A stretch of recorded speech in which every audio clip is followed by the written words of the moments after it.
Okay, time for some man time. I was speaking to one of the fellas. I figured I'd come on here and give a demonstration. I need you to bear with me because this is not easy. But we're not going to make it hard. Everybody can't go with you where you're going. Some people are meant to be with you when you're on your lowest, at your lowest, in your lowest. But those people who are rocking with you when you're on, in, and at your lowest won't even be able to celebrate you when you get up.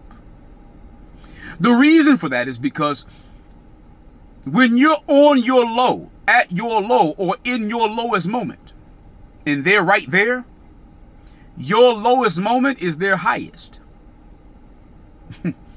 I know most of you won't catch this right away. So let me see if I can use numerical information for you.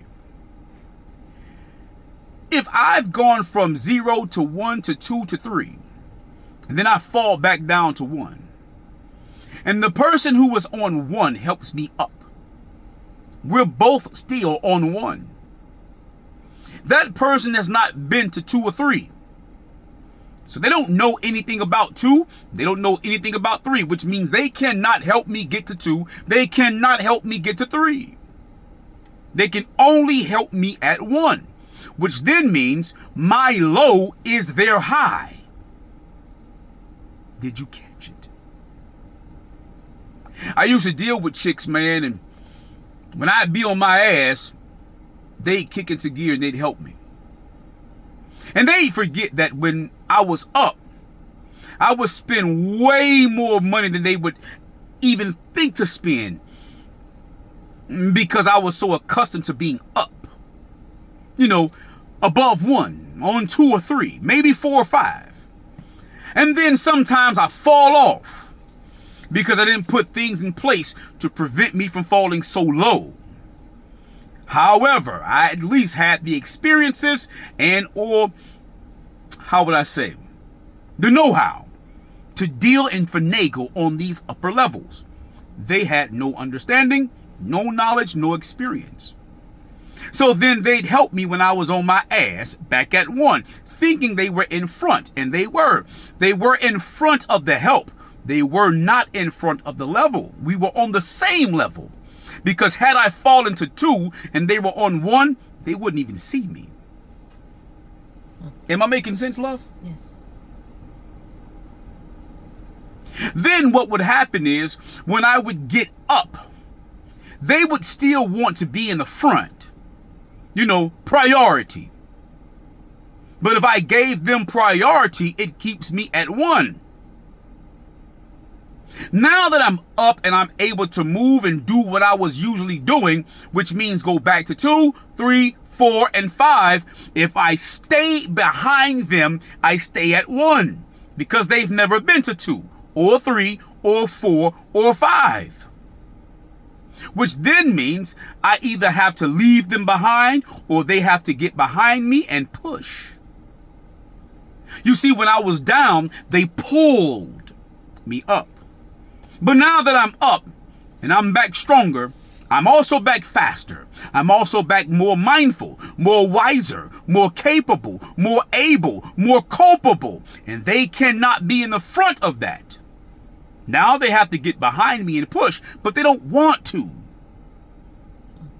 So what they do is they throw tantrums, they fret, they front, they go through all of these different emotions. Because they feel like when I was down, they were there for me, and they were correct. But when I'm up, I was there for them. The problem is they don't want to leave 1. They want to stay on 1 because they've mastered it. So they feel so good about that little ass mastery that they want to stay there in that small mastery forever. When they can go to the next level, it'll be hard, but they can learn it, get better at it, and then master that too. So essentially, I was the only one willing to go further.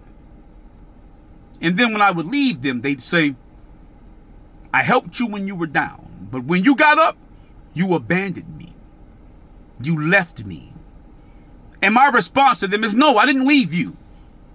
You stayed. You remember I told you that, baby? Yes. You stayed. You stayed the way you were.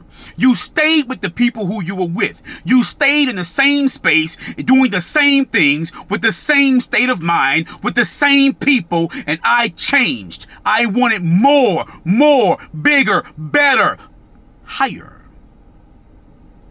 I didn't want to master one level. I want to master them all. Let me show you something. My wife became my wife not because of love. She's sitting right next to me, as you all can hear. Even when you didn't love me, I was still rocking with you, wasn't I? Yes. I was your friend, right? Yes. Right. Even when you weren't rocking with me, anytime you needed help with something or you asked me something or to do something, I would oblige you, correct? Yes. As long as you were good to me, I was good to you, right? Yes. Didn't make sense to make differences about love or marriage or relationship or none of that shit. We didn't care about none of that shit, right? Yes. Well, how about when you started knowing that I was dealing with other broads? How did you feel about me then? I didn't like it. You didn't like it. Nope. But how did you feel about me? I mean, I liked you, but I didn't like the What I was situation. doing, right? Mhm. But so why did you choose me over how you felt? Because somewhere deep inside, I knew you were still good for me. Ain't that a motherfucker? I was still good for her even though I was dealing with other bitches. But we were single, right? Yes. You were your own woman, I was my own man. You were jealous and envious, I was jealous and envious. Maybe, maybe not. But guess what? We kept rocking, right? Yes. So when I was up, you rocked with me when I was up, right? When I was down, you rocked with me when I was down, right? When I got back up, you rocked with me when I was up, right? And what did I have that you didn't? Vision. Intuition. Foresight. Experience. Like I said, you were still good for me. Still good for you because I gave you experiences that you had never had, right? Yes. Right. And I shared everything with you? Yes. Okay. So there was nothing that I had that you didn't have. Correct. Even though you may not have had the vision, you may not have had the foresight, you may not have had the experience, I made sure you got them, right? Yes. So helping me helped you, right? Yes. Okay. Guess what? All the other bitches fell off. Because they wanted to be in front, though they had no information, no experience, no vision, no foresight, no tenacity. They had no act right, no emotional intelligence. They had no plan for the future. They wanted to be what they were yesterday. And I was looking forward to tomorrow. And so they fell the fuck off. You see, my wife was there for me through all of it.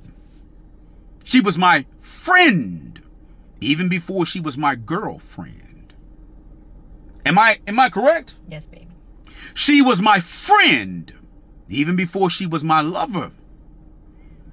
And even we became lovers and we became boyfriend and girlfriends, we were friends. And she rocked with me through all the good and then the bad. Not the bad and then the good, because most of these bitches think being there for you when you're down means the same as being there for you when you're up. When in all actuality, most people who are there for you when you're down cannot and will not even want to be there for you when you're up. Because when you're up, it's going to cost them more than what it cost them when you were down. When you were down, they had to give one thing. When you're up, they have to give three things. And that's how that works. That's why I left them all behind with no problem.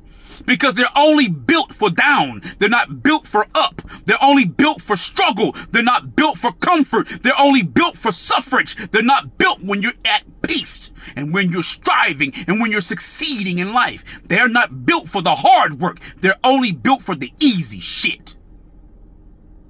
So my gentlemen, only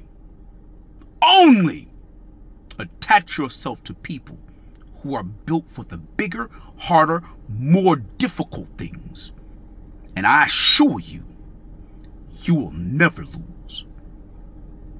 Anywho, Like, comment, share, and subscribe. Let's get the conversation started. I'd like to know if you want to keep fucking around on that little level with little people, or you want to rise and get bigger and get better and get stronger and get wiser with the bigger people.